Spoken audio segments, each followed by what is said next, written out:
गुरु उत्सव, इस उत्सव का नाम दंडोत्सव है। इस संबंध में एक कथा आती है कि इनके गुरुदेव श्री श्यामानंद जी श्री वृंदावन में जब वास करते थे तो नित्य प्रति सेवा कुंज में सोहनी लगाते थे। सोहनी लगाना हमारे ब्रज की बहुत बड़ी उपासना है, जिसे साधारण भाषा में कहते हैं झाड़ू लगाना, तो यहाँ सोहनी लगाना कहते हैं। तो रोज सेवा कुंज में सोहनी लगाते थे। सेवा कुंज में प्रिया प्रीतम नित्य विहार करते हैं तो इनको एक अपार सुख मिलता कि मेरे श्यामा श्याम यहाँ विहार करते, मुझे सोहनी सेवा का सौभाग्य मिला, मैं उनकी दासी हूं। बाहर वो सोहनी लगाते समय बड़े गौर से वो एक एक लता के नीचे एक एक चरण चिन्ह को देखते, कहीं प्रियालाल के चरण चिन्ह तो नहीं है, कहीं किसी लता के नीचे प्रियालाल विराजमान तो नहीं हुई। प्रियालाल के चरण चिन्हों के कभी कभी उनको दर्शन हो जाते तो बड़े भाव में मगन हो जाते। कभी कभी युगल चरणारविंद के दर्शन होते। कैसे पहचान होती कि प्रियालाल के चरण चिन्ह? क्योंकि प्रियालाल के चरण में 19 चिन्ह हैं, चरण चिन्ह। सबके साधारण चरण ऐसे, प्रियालाल के चरणों में चरण चिन्ह हैं, उनको देखकर पहचान होती ये युगल सरकार के चरण चिन्ह हैं। बड़े भाव में मगन हो जाते सोहनी लगाते हुए। सेवा कुंज में सोहनी सेवा करते। एक दिन प्रियाजू ने इन्हें दर्शन देने की इच्छा की। सेवा में बड़ी सामर्थ्य, इसीलिए कहते हैं कि वृंदावन में कहीं भी थोड़ी सोहनी लगा दोगे तो तुम्हारे भाग्य में सोहनी लग जाएगी, सब कूड़ा करकट अशुभ प्रारब्ध नष्ट हो जाएगा।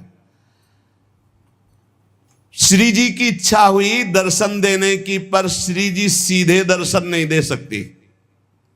जब तक किसी सखी का कृपा प्रसाद नहीं प्राप्त होगा तो श्री जी इच्छा भी करेंगी तो दर्शन नहीं दे पाएंगे। इसलिए ये आचार्य रूपा सहचरियां, इनकी कृपा पहले प्राप्त होनी चाहिए, तब श्री जी के दर्शन होंगे।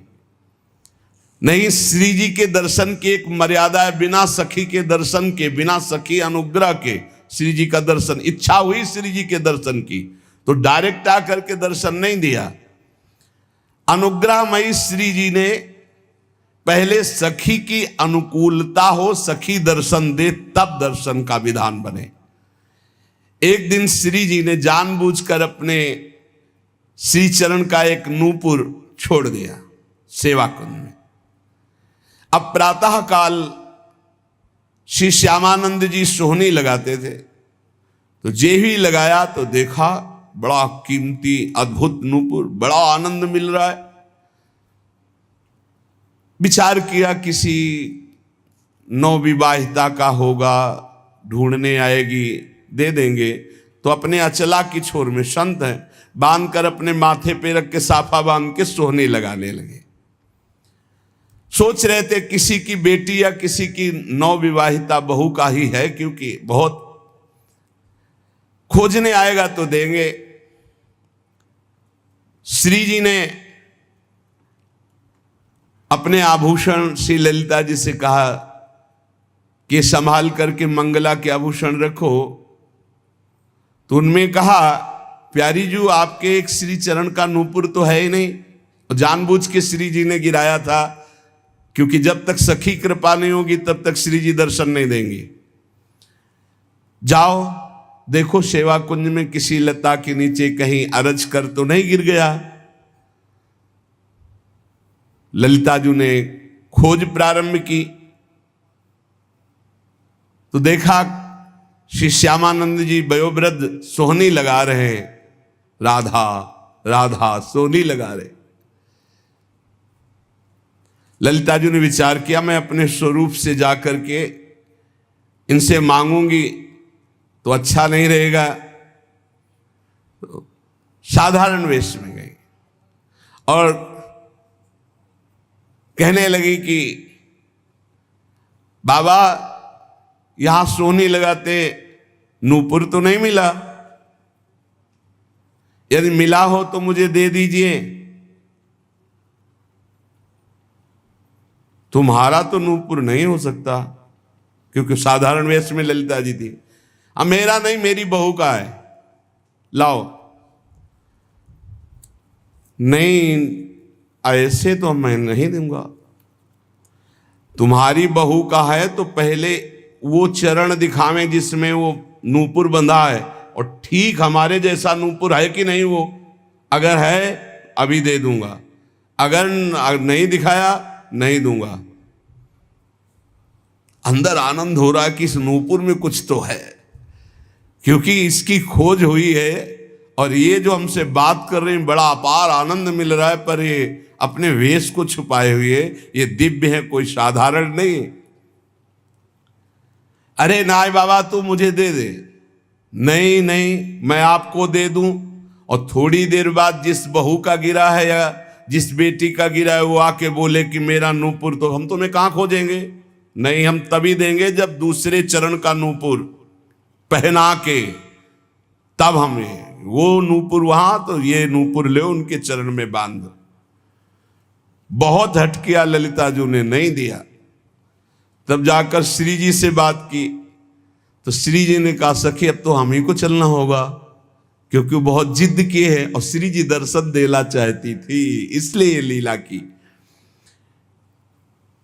और सखी देखिए रोज मेरी कुंज की सेवा सोहनी सेवा करता है, चलो इसको निहाल करते हैं। देखो कैसी हमारी करुणामयी स्वामिनी,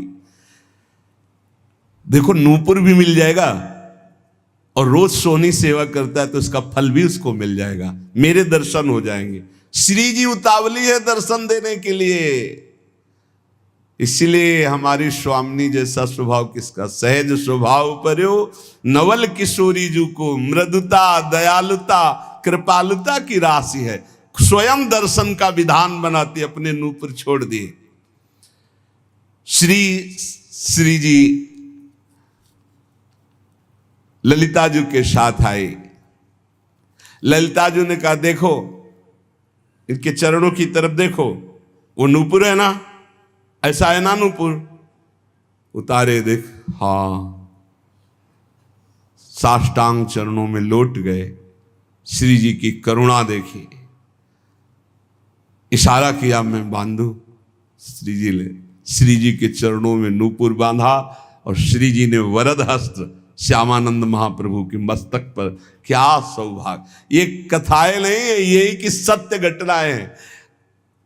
ये घर है श्री जी का घर, ऐसा न समझो किसी युग की कोई हम कथा कह रहे हैं।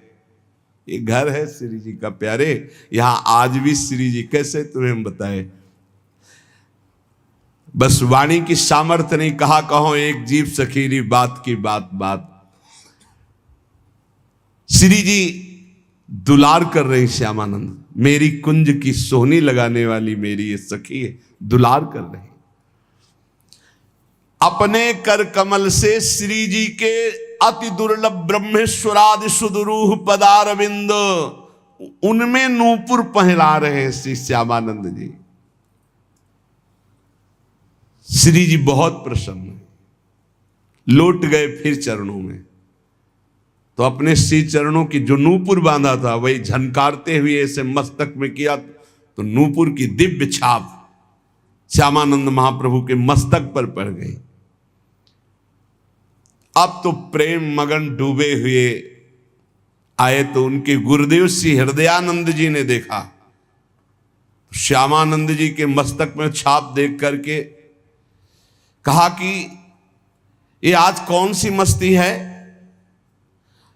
और ये संप्रदाय के विरुद्ध छाप कैसी लगा ली, नूपुर की और ऊपर से रज, तो वैसे चिन्ह बल गए। ये मनमुखी मस्तक पर छाप कैसी जो हमने दी वो तो नहीं लगाई।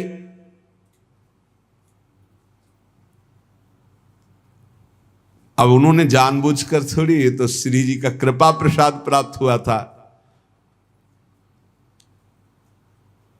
उन्होंने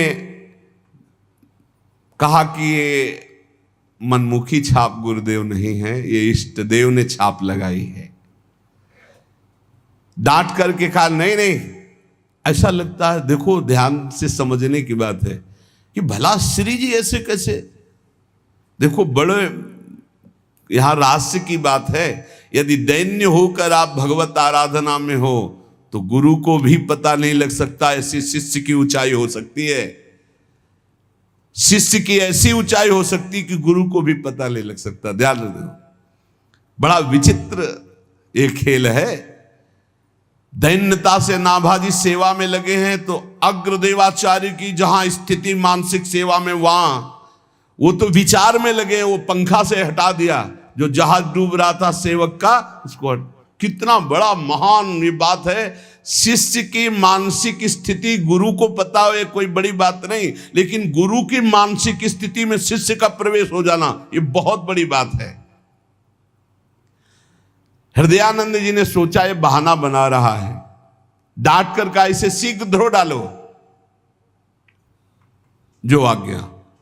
श्यामानंद जी ने बहुत धोया, रगड़ रगड़ के, छाप नहीं छूटी। श्री जी की लगाई हुई चिदानंद छाप कैसे छूट सकती। हृदयानंद जी ने तो यह अर्थ लगाया कि इन्होंने ठीक से धोया नहीं, अतः स्वयं बोले इधर आओ, और रगड़ रगड़ के इतना घसा कि मस्तक से रक्त निकलने लगा, पर छाप नहीं छूटी। तब वो सहम गए और कहा सत्य, श्री जी की छाप लगाई हुई है। तो उनका हाँ गुरुदेव। तो उनका धन्य है, तुम्हारा जीवन धन्य। विश्वास हो गया कि श्री जी ने तुम्हें स्वीकार कर लिया है। जो वैष्णव जन और सब थे बोले धन्य है। पर हृदयानंद जी ने कहा कि फिर भी हम ये मानेंगे कि तुमने हमारे तिलक की जगह छाप लगाई, इसलिए अपराध है।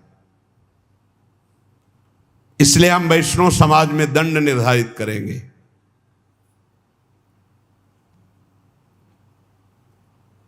देखो, गुरुजनों की बड़ी विचित्र लीला होती, बड़ी विचित्र लीला होती। सब वैष्णव समाज के बीच में कह रहे मैं तुम्हें दंड दूंगा। तो हृदय से आ रहा है कि गुरुदेव आपकी कृपा से ही तो मुझे श्री जी ने सहचरी भाव दिया है, ये छाप लगाई है। श्यामानंद जी को अपने नूपुर की छाप देकर अपने परिकर में श्री जी मिला लिया है। ये सुबल सखा प्रकट हुए और उन्होंने पूरी वैष्णव मंडली के बीच में कहा कि मैं साक्षी देता हूं कि इन्होंने अपने आप से नहीं, स्वयं श्री जी महारानी जी ने प्रकट होकर छाप दी। और सुबल इतना बोलकर, वही तमाल का वृक्ष था, वृक्ष रूप में ही, तो उनको लगा कि लता पता ये सब सखा है, सब श्री जी के निज परिकर है। तब उन्हें लाया कि ये श्री जी ने छाप लगाई है। तत्काल दिव्य वाणी हुई, हृदयानंद जी अब तो विश्वास कर लो कि तुम्हारा शिष्य जहां तुम्हारी पहुंच नहीं वहां है, श्री जी के निज परिकर में मिल चुका है। अब वो सहम गए। अगर दैन्य शिष्य है और गुरु थोड़ा भी मनमानी कर जाए तो गुरु के भी हृदय में दाह जलन पैदा हो जाएगी। मान गए श्री हृदयानंद जी। श्री हृदयानंद जी मान तो गए, लेकिन उनका हृदय जलने लगा कि गलती हो गई, शिष्य के प्रति गलती हो गई। वैष्णवों ने कहा कि देखो हृदयानंद जी, आपने हम सबको एकत्रित किया था श्यामानंद जी को दंड देने के लिए, लेकिन आज हम आपके ऊपर दंड लगा रहे हैं क्योंकि आपने गलत किया। अपने शिष्य के माथे को इतना रगड़ा, रक्त प्रवाह, और वो कह रहे हैं श्री जी ने किया, फिर भी आप नहीं मान रहे। तो तमाल वृक्ष से सुबल सखा प्रकट होकर के साक्षी दिया। तो अब ये दिव्य है जो वाणी आपके अंदर आकर विश्वास दिलाई, तो अब हम आपको क्षमा नहीं करेंगे। इसके प्रायश्चित में 12 दिन तक आपको संतों को प्रसाद पवाना होगा, अखंड 12 दिन कीर्तन चलेगा, भगवत चर्चा चलेगी। ये दंड है आपको। तो उस दिन से दंडोत्सव मनाया जाने लगा हृदयानंद जी के। श्यामानंद जी तत्काल समस्त वैष्णवों के समक्ष खड़े होकर हाथ जोड़कर कहा कि गुरुदेव को जो ये दंड शब्द कहा गया है ये मैं स्वीकार करता हूं, आज से ये दंडोत्सव मैं करूंगा। मेरे अहोभाग्य है, शायद गुरुदेव यही करवाना चाहते थे इसीलिए ऐसा बोले। देखो शिष्य में अब भी गुरु के प्रति दोष नहीं आ रहा। बलिहारी इसीलिए तो महापुरुषों के पावन चरित्र हमें शिक्षा देते हैं। वैष्णवों ने कहा धन्य है, धन्य है, धन्य है श्यामानंद जी, धन्य है तुम्हारी गुरु भक्ति। और संतों ने स्वीकृति दे दी। श्यामानंद जी बड़े उत्साह से 12 दिन तक उत्सव मनाते। यद्यपि वो एक बार के लिए दंड था, पर उसे प्रतिवर्ष मनाने लगे। और वही रसिक मुरारी के गुरुदेव है श्यामानंद जी, तो अब रसिक मुरारी वही दंडोत्सव मनाते।